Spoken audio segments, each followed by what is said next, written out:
जर का तो चुकीचा असता तर कुणीही का असतं त्याच्याबरोबर. I had not spoken about it for a long time. कुठल्याही कलाकाराला एक टर्निंग पॉइंटची गरज असते लाईफमध्ये. मला कसलीच इन्सिक्युरिटी नाहीये. दिस इज नॉट अ टाईम. नमस्कार, मी आहे आरजे शो सोनाली. आज स्टार्स कट्ट्यावरती आपल्यासोबत आहे अभिनेत्री सुरुची अडारकर, जिला आपण वेगवेगळ्या मालिकांमध्ये पाहिलंय, चित्रपटांमध्ये पाहिलंय, नाटकांमधूनही ती आपल्याला भेटायला येत असते. आणि आज ती स्टार्स कट्ट्यावरती आहे. सुरुची अडारकर, जी आता रानडे झालेली आहे. हो की नाही? रानडे रॉक्स. Yes, absolutely.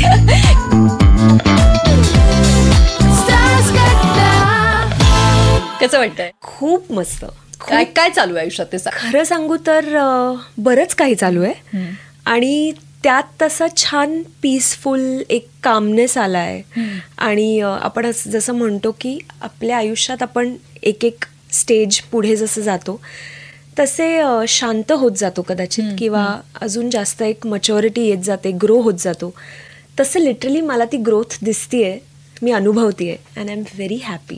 मला असं वाटतं की तू इंट्रोवर्ट पर्सन आहे, राईट? या, हो ना? येस. आणि इंट्रोवर्ट माणसांचं ना त्या लोकांशी फार जमतं जे त्यांच्याप्रमाणेच असतात. तसं पुटअप करण्यापेक्षा मी असं म्हणेन की मला युजली काय होतं की कोणीतरी जर भेटलं तर मला एकतर माझ्या मनात खूप डायलॉग्स असतात, माझ्या मनात खूप गोष्टी चालू असतात. आपल्याला चुकीच्या पद्धतीने कोणी आपलं बोलणं घेणार नाही ना, समजू शकेल का, ह्या सगळ्या थॉट्समध्ये मी बॅकफूटला असते बऱ्याचदा. सो असं होतं की ठीक आहे, okay, but I like to interact with people. म्हणजे आता नवीन नवीन लोकांबरोबर जर का मला इंटरॅक्शनसाठी चान्स मिळाला तर आय रिअली लव्ह इट. पण मोस्ट ऑफ द टाइम्स असं कुठेतरी if you invite me for a party किंवा असं रॅन्डम कुठेतरी जायचंय तर मग I will not be there. I am more kind of a get together person. Nice, छान वाटतंय ऐकून. मला सांग की कुटुंबाबद्दल मला जाणून घ्यावं असं वाटतंय. ते कोणी ह्या चित्रपट सृष्टीमधलं आहे का? काही तसा तुझं बॅकग्राऊंड आहे का? नाही, कोणीच नाही. माझे वडील लॉचे प्रिन्सिपल आहेत. बरं. माझी आई होम मेकर आहे आणि माझा धाकटा भाऊ IT इंजिनियर आहे. बरं, मग तू कसं ठरवलंस की आपण या क्षेत्राकडे वळायचं? बेसिकली माझा काहीच विचार नव्हता असा, पण मी एक्स्ट्रा करिक्युलर ॲक्टिव्हिटीजमध्ये खूप इन्व्हॉल्व्ह असायचे लहानपणापासून स्कूलमध्ये. मग गाणं असो किंवा डान्स असो, ॲक्टिंग असो. आणि अभ्यासात मी चांगली होते, पण माझा कल जास्त ह्याच्यात होता, जास्त सगळ्या म्हणजे कुठल्याही आर्ट फॉर्ममध्ये. सो बेसिकली माझ्या घरच्यांना सुद्धा कुठेतरी माहिती होतं की काहीतरी कलेशी रिलेटेड ही मुलगी काहीतरी करेल. आणि माझ्या घरी सगळे म्हणजे एज्युकेशनल बॅकग्राऊंडमधले असले तरी सुद्धा कलेला प्रोत्साहन देणार आहेत फार. तर त्यामुळे त्यांचं असं झालं की तू काहीही कर, फक्त बाबांची एक अट होती की तू काहीही केलंस तरी सुद्धा अभ्यास सोडायचा नाही, डिग्री मिळवायची, मीनवाईल करत राहा सगळं. किती मस्त. मला असं वाटतं की मी म्हणजे तुझ्याशी कनेक्ट झाली आहे कारे दुरावापासून. येस. आदिती खानोलकर माझ्या आजही खूप चांगल्या लक्षात आहे. त्यानंतर तू अनेक मालिका केल्या आहेस, पण त्यापूर्वी खरं तर तू काम केलंय. एक तुझं संगीत नाटक होतं, राईट, पणशीकर सरांचं. येस. आणि त्यानंतर तुझ्याकडे हे सगळे कामं येत गेली होती. हो. तर त्याच्याबद्दल ऐकायला आवडेल. माझं आयुष्यातलं पहिलं कमर्शियल नाटक. कारण मी तुला म्हटलं तसं मी आर्ट्स ह्यासाठीच सिलेक्ट केलं, कारण मला काहीतरी कलेच्या क्षेत्रात यायचं होतं, ॲक्टिंग असं नाही. I wasn't sure. मग डान्स असो, गाणं असो. माझ्या वडिलांची फार इच्छा होती की मी गाणं अजून शिकावं. मी शिकत होते शाळेत असताना, पण पुढे मी ह्याच्यात काहीतरी करावं अशी त्यांची इच्छा होती. पण समहाव डेस्टिनीचे प्लॅन्स फार वेगळे असतात आपल्यासाठी, कधीतरी आपण म्हणतो तसं झालं माझ्या बाबतीत. मी कॉलेजमध्ये असताना कधीही कुठल्याही प्रायोगिक नाटकात किंवा कुठल्याही ग्रुपमध्ये नव्हते नाटकाच्या. मला कमर्शियलीच विचारलं गेलं नाटकासाठी, पहिलं नाटक तेही पणशीकरांचं. त्यामुळे मला माझे वडील फार खुश होते. अरे वा. त्यांचं असं झालं की विद्यापीठ येते मग जर का तू त्या नाटकात काम करतेस. आणि ते स्वतः यायचे, कारण त्यावेळेला ते वयस्कर होते, पण ते स्वतः यायचे, ते असायचे, प्रयोगाच्या वेळेला सुद्धा असायचे. सो मी फार जवळून त्यांच्याशी बोलले, भेटले, त्यांच्याबरोबर अख्ख्या त्या ग्रुपबरोबर वेळ स्पेंड केला. माझ्यासाठी फार स्पेशल होतं. संगीत अवघा रंग एकची झाला, ज्याचे मी 450 प्रयोग केले. बापरे. येस. अमेझिंग. मला सांग, पण आयुष्य खऱ्या अर्थाने जर बदललं असेल तर ते कारे दुरावानंतर? येस, टर्निंग पॉइंट है ना. या ती मालिका आणि त्या मालिकेमध्ये येणं आणि त्या मालिकेनंतरचं आयुष्य, त्याबद्दल काय सांगशील? ती मालिका माझ्यासाठी फार स्पेशल होती सगळ्या अर्थी. कारण कुठल्याही कलाकाराला एक टर्निंग पॉइंटची गरज असते लाईफमध्ये. आणि माझ्या बाबतीत असं झालं की मला खूप वर्षांपूर्वीपासून त्यावेळेला झीची मालिका करण्याची फार इच्छा होती. आणि जेव्हा या सिरियलसाठी मला फोन आला, मी गेले, तेव्हा मी विचारलं नाही की कुठल्या चॅनलवर सिरियल येते, कारण माझी सवय नाही आहे ती. कुठलंही काम आलं तर आपण चॅनल कुठलं आहे, हे कुठलं आहे, ते कुठलं आहे, आय नेव्हर आस्क. माझी ऑडिशन झाली, मी सिलेक्ट झाले, सगळं झालं, फायनल झालं. जेव्हा मी कॉन्ट्रॅक्ट साईन करायला गेले त्या दिवशी मला कळलं की झीची मालिका. आणि मग असं होतं, जरा मी स्केप्टिकल थोडी याच बाबतीत होते की प्रत्येक झीवरच्या मालिकेत हिरो हिरोईनची लव्ह स्टोरी दाखवतात आणि लोक कनेक्ट होतात, पण आमची लग्नानंतरची गोष्ट होती ती. तर थोडंसं डोक्यात असं होतं की लग्नानंतरची गोष्ट आहे तर लोक कसे ॲक्सेप्ट करतील, कारण इतर सगळ्या मालिकांमध्ये तोपर्यंत हाच प्रवास दाखवायचे की एक मुलगा एक मुलगी कसे भेटतायत, मग लग्न होतंय, मग त्यांचा प्रवास सुरू होतोय. आमचा प्रवास सुरू होऊन 6 महिने झाले होते ऑलरेडी, असा तो प्रवास दाखवला होता. पण फॉर्च्युनेटली इतकी कमाल चालली ती सिरियल आणि इट इज अ हिस्ट्री. आवडलं ना लोकांना खूप. त्यानंतर आय थिंक डॉक्टर अंजली हे कॅरेक्टर पण तुझं खूप जास्त लोकांना आवडलं. Yes, correct. म्हणजे त्या सिरियल नंतर पुन्हा एक वेगळी आपण म्हणूयात ना की सुरुची पाहायला मिळाली. येस, जी इंडिपेंडेंट होती, जी तिच्या विचारांशी ठाम होती. आणि मला असं वाटतं की जेव्हा आपण एखादं कॅरेक्टर असं करतो ना, ते कुठेतरी आपल्या जवळ जाणारं पण असतं. बरोबर. तर अंजली सोबत तू किती रिलेट केलं? बरंच, खूप रिलेट केलं, कारण ते कॅरेक्टर असं होतं की ती खूप साधी मुलगी, गावातून आली आहे आणि तिचं म्हणणं खूप कणखरपणे मांडू शकते ती. तिला भीती नाहीये कोणाचीच. आणि तसंच ते कॅरेक्टर होतं जे मी प्ले केलं होतं, तर ते मी खूप रिलेट करू शकले की मला दुखवायचं नसतं लोकांना, पण मला ॲट द सेम टाइम माझं म्हणणं सांगायचं असतं की मी हो नाही म्हणू शकत गोष्टींना, तर माझं हे म्हणणं आहे, प्लीज तुम्ही दुखावू नका, हे माझं मत आहे. सो हे कुठेतरी मी खूप रिलेट करू शकले आणि त्यामुळे बऱ्यापैकी जवळ जाऊन मी अंजली प्ले करू शकले. ओके. मला ही गोष्ट तुझी म्हणजे बोलण्यातनं जाणवती आहे की समोरच्याचं मन दुखवायला नाही पाहिजे, यासाठी आपण सातत्याने प्रयत्नशील राहतो. पण कधीतरी ह्या प्रोसेसमध्ये असं होतं का की आपण सतत समोरच्या माणसाचं मन जपतो आणि आपलं मन मात्र दुखावत राहतं? हो, होतं असं बऱ्याचदा होतं. पण तरी पण मला असं वाटतं की कुठेतरी नको, समोरच्यानी नाही दुखावलं, म्हणजे आपल्या बोलण्यामुळे, आपल्या शब्दांमुळे जितका प्रयत्न माझा असतो की नको दुखवायला कोणाचंच मन. पण आता ही प्रोसेस आहे. अगं काय होतं ना, बऱ्याचदा कोणी काही नाही बोललं, काही ॲक्शन्स केल्या तरी पण दुखावले जातो आपण, कारण कुठेतरी खूप इमोशनल आहोत. म्हणजे मी आहे खूप इमोशनल मुलगी आहे मी. आत्ता कुठे मी जरा ओके झाले, पण सगळंच डीपली फील होतं गं. काही बोललं गेलं, काही झालं तरी इतकं हर्ट होतं. म्हणजे आता मला असे माझ्या जवळचे खूप सांगतात की तू खूप मनाला लावून घेतेस किंवा तू किती लहान सहान गोष्टींनी तू हर्ट होतेस. पण आय थिंक माझा हा स्वभाव आहे की आता जर तू माझी मैत्रीण आहेस किंवा आता तू माझ्या आयुष्यातला एक भाग आहेस, तर तू सांगशील त्यासाठी मी तयार असते, मी असते तुझ्याबरोबर, मग ते काहीही असो. आणि तो स्वभाव आहे माझा. त्यामुळे माझ्या आयुष्यातली लोक फार कमी आहेत. अगं मी तुला खरं सांगू का, माझ्या लग्नात माझ्या नवऱ्याच्या बाजूचे, माझ्या बाजूचे सगळे मिळून इंटिमेट वेडिंग केलं आम्ही. त्यात टोटल म्हणजे आकडा किती असेल, 40 हा आकडा होता. आणि तसंच आम्ही लग्न केलं इंटिमेट. म्हणजे we could go and we could meet everyone. सगळ्यांना आम्ही भेटलो, सगळ्यांमध्ये होतो, आम्ही एन्जॉय केलं आमचं लग्न. So these are the people in my life.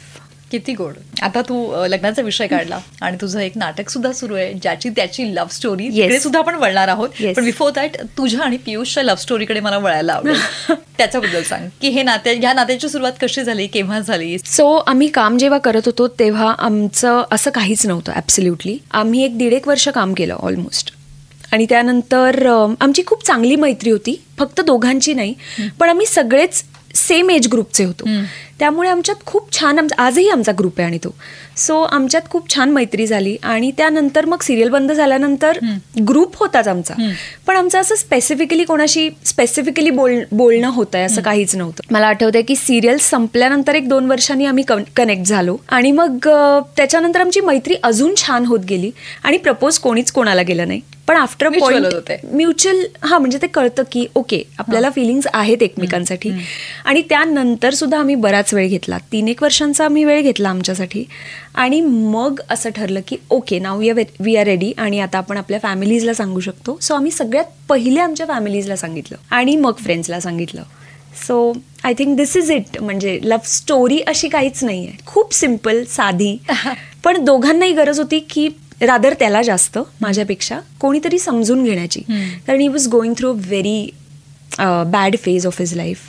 पण I think that is what where we got connected. की कुठलंही नातं जे आहे ते आपण त्याच्यावरती शिक्कामोर्तब करतो की ही व्यक्ती आपल्याला आपल्या आयुष्यात हवी आहे. तर तुझ्या दृष्टीने ते कुठल्या गोष्टी महत्वाच्या आहेत त्यासाठी? मला असं वाटतं की एकतर त्या माणसाबद्दल ना तुम्हाला एक विश्वास असला पाहिजे कुठेतरी की ही व्यक्ती आपल्याला सोडून नाही जाणार कधीच, जे आत्ता नाहीये.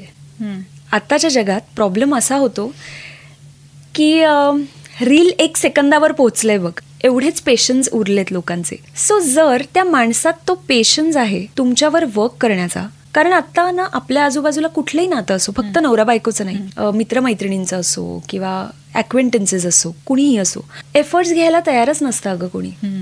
सोडून द्यायला पटकन रेडी होतात किंवा ऑप्शन्स खूप आहेत. आज तू नाहीये, आज दुसरं कोणीतरी आहे. आणि हे सांगून बोलून नसतं, हे होत असतं. सो मला असं वाटतं की कुठेतरी एकमेकांवर रोज वर्क करावं लागतं. खरं असं नाही होत की आता लग्न झालंय, आता झालं.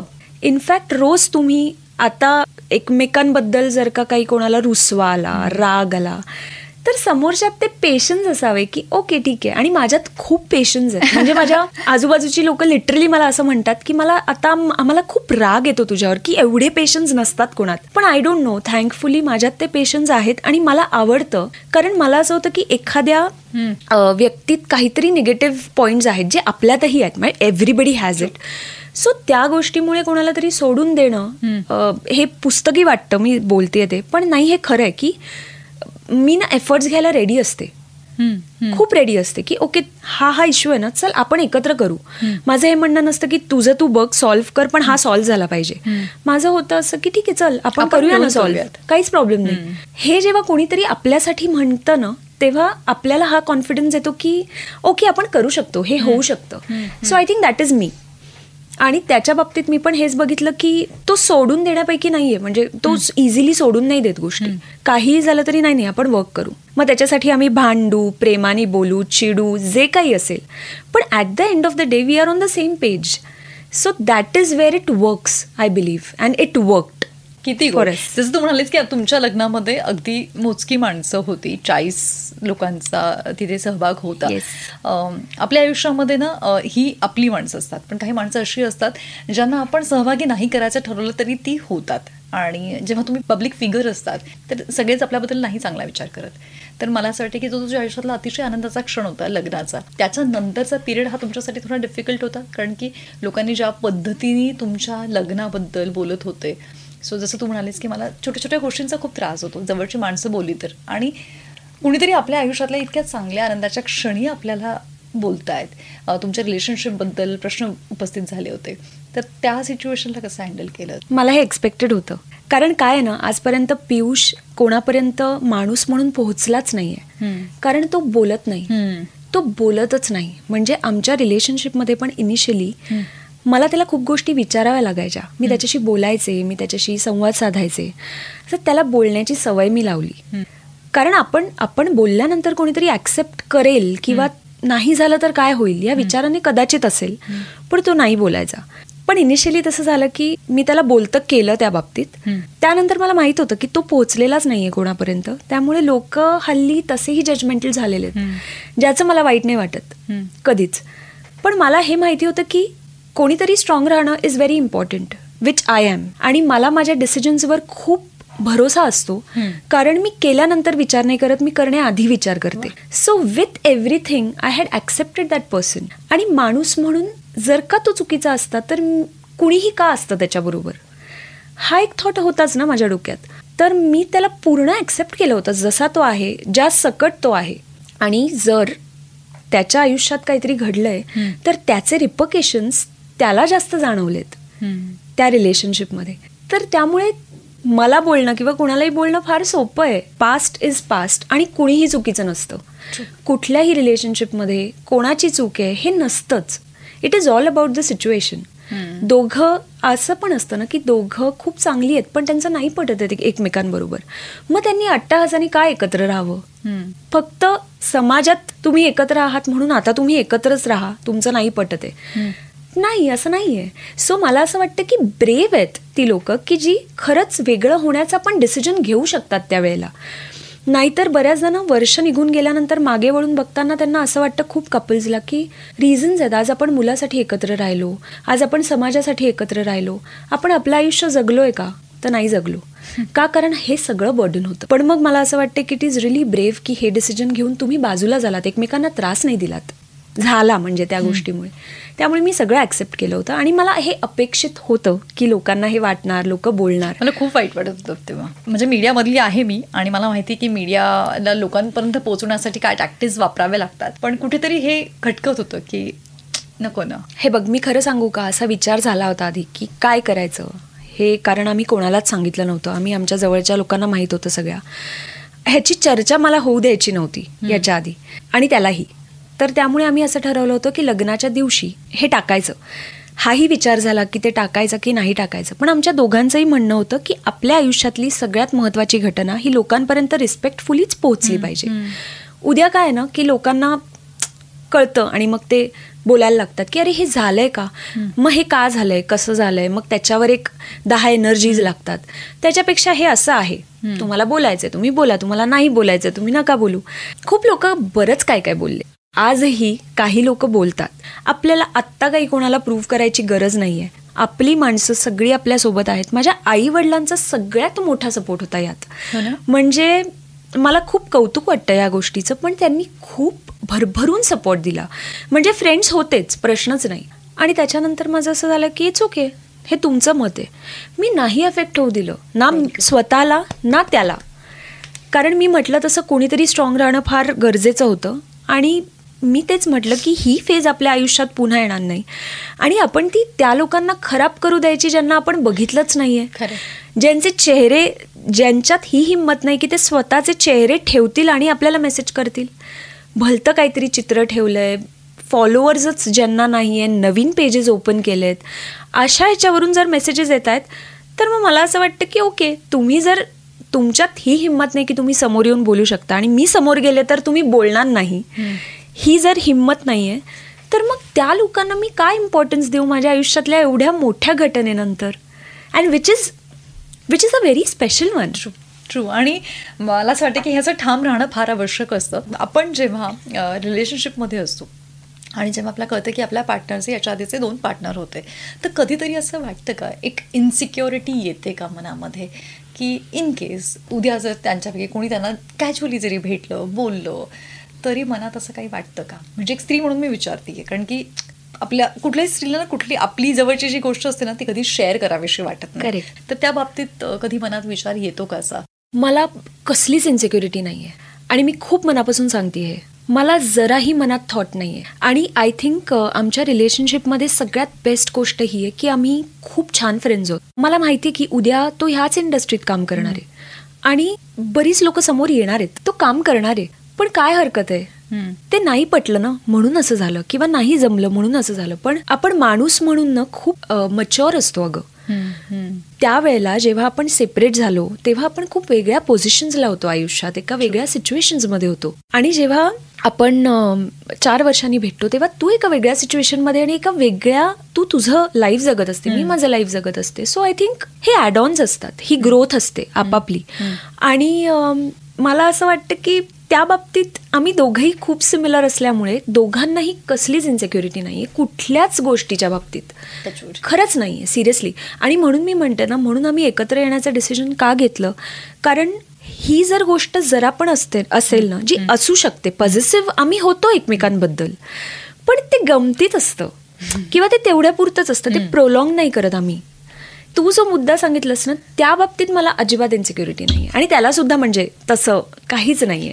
आणि आता जेव्हा आपण सिक्युरिटीबद्दल जेव्हा बोलतोय तेव्हा ज्या इंडस्ट्रीमध्ये तुम्ही काम करतायत ते क्षेत्र अस्थिर आहे. तिकडे एका प्रोजेक्टनी तुम्ही हिट होतात, दुसऱ्या प्रोजेक्टनी तुम्हाला तेवढं यश नाही मिळालं तर कदाचित लोक त्याबद्दल बोलायला पण कमी करत नाहीत.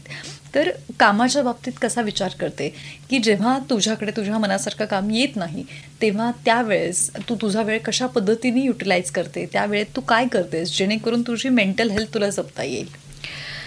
मी बऱ्याच गोष्टी करते. मला एकतर I am a good home maker I feel. म्हणजे मला प्लांटेशन्स करायला आवडतात किंवा घर छान सजवायला. म्हणजे मला घरी राहून ज्या ज्या गोष्टी करता येतील मला सगळं आवडतं. माझ्या लोकांना भेटायला बऱ्याचदा आता असं होतं की पियुष पण इंट्रोवर्ट आहे, पण तो जेव्हा बाहेर जातो तेव्हा तो इतका छान कम्युनिकेट करू शकतो, लोकांबरोबर इतकं छान बोलू शकतो की ही सरप्राइजेस मी एव्हरी टाइम. तर त्यामुळे मग आज तोही घरी आहे, मी घरी आहे, तर चल ना मग जाऊ आपण आपल्या सगळ्या लोकांना भेटू. हे सगळं मी इनिशिएट करते. मग पॉझिटिव्ह राहण्यासाठी मी चांगली चांगली पुस्तकं वाचत असते, मी मेडिटेशन करत असते किंवा मग योगा, या सगळ्या गोष्टी आहेत. किंवा माझं एक रुटीन जे मी डिस्टर्ब नाही करत, माझे ग्रुप्स जे मला खूप पॉझिटिव्ह ठेवतात. सो आय थिंक मी ह्या सगळ्या गोष्टींमध्ये असते आणि खूप निगेटिव्हिटीला मी लांब ठेवते. जी गोष्ट मला नाही पटत ती मी ब्लॉक करून टाकते. तो ऑप्शन आपल्याकडे असतो. ह्याच पॉझिटिव्ह नोटवरती मला विचारावंच वाटते की स्वतःला मेंटेन ठेवण्यासाठी काय करते हे मी तुला विचारलं पाहिजे खरं तर. कारण की 8 वर्षांपूर्वी आपण जेव्हा भेटलो तेव्हा तसंच आहे. मला माहिती नाही, I think it is just a blessing. कारण मी खरंच सांगते तुला, डाएट सांभाळते मी ऑफकोर्स, पण मी खूप काहीतरी क्रॅश भयंकर डाएट करते किंवा काही हे जमूच शकत नाही because I am a foodie. Only the plus point is की माझं ॲपेटाईट फार कमी आहे आणि माझं मेटाबॉलिझम फार अमेझिंग आहे. या 2 गोष्टी आहेत. फक्त मी बऱ्याच गोष्टी पाळते खाण्यापिण्याच्या बाबतीतल्या. वेळा पाळते मी आणि एक्सरसाइज करणं जसं जमेल तसं. सो ह्या सगळ्या गोष्टी मी पाळते आणि तेच आहे माझं वर्षानुवर्षाचं रुटीन. पण मी खाते सगळं because I love to eat. Same, हेच उत्तर माझं पण आहे तुझ्यासाठी. नाही, त्याच्या पलीकडे पण अजून काहीतरी असू शकतं. कारण असं वाटत नाही तुझ्याकडे बघून की तुझं लग्नही झालं असेल. मी सिरियसली सांगते तुला हे. आणि मी फक्त मीच असेल असं नाही, बऱ्याच लोकांनी तुला सांगितलं असेल कारण तू खूप छोटी वाटतेस. मग याचं उत्तर तेच आहे की मी पण सगळं खाते आणि माझं पण मेटाबॉलिझम चांगलं आहे, त्यामुळे हे सगळं मेंटेन राहतं. खूप छान वाटतं ह्या सगळ्या गोष्टी जाणून घेताना. मला एक सांग की आता जे नाटक तू सध्या करतेय ज्याची त्याची लव्ह स्टोरी, व्हेरी इंटरेस्टिंग, आणि तू आणि सुयश पुन्हा एकत्र आले, त्यामुळे जे कार्यदुरावा फॅन्स होते ते जाम खुश झाले की अरे वा आपली फेवरेट जोडी जय आदिती एकत्र आले. तर सांग ह्या नाटकाबद्दल. हे नाटक ऋषिकांत राऊतनी लिहिलंय, जो हास्य जत्रा पण लिहितो, आणि त्याचं हे पहिलं नाटक आहे. प्रियदर्शननी ते डिरेक्ट केलंय नाटक. त्यात 6 जण काम करतो आणि ज्याची त्याची लव्ह स्टोरीवरूनच कळत असेल की यात भरपूर लव्ह स्टोरीज पण आहेत किंवा सिच्युएशन्स आहेत.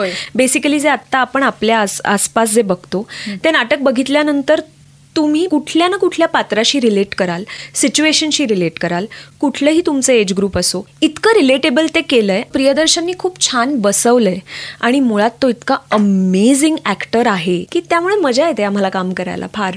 असंच आपण भेटत राहूयात, एकमेकांना जाणून घेऊयात. आणि ही भेट आपली खूप वर्षानंतर झाली. आता असं नाही भेटायचं, सातत्याने भेटूयात जरा. येस, मलाही तुझ्याबरोबर गप्पा मारून खूप छान वाटलं. इनफॅक्ट आय थिंक मी आज पहिल्यांदा कुठेतरी लग्न या विषयावर मी बोलले, कारण I had not spoken about it for a long time. आणि माझं असं झालं की this is not a time, right time. आणि I think this was the right हे की जिकडे मी राईट प्लेस, राईट टाईम. तर त्यामुळे कदाचित मी एवढी वर्बली बोलू शकले त्या बाबतीत. Thanks to you. Thank you my pleasure.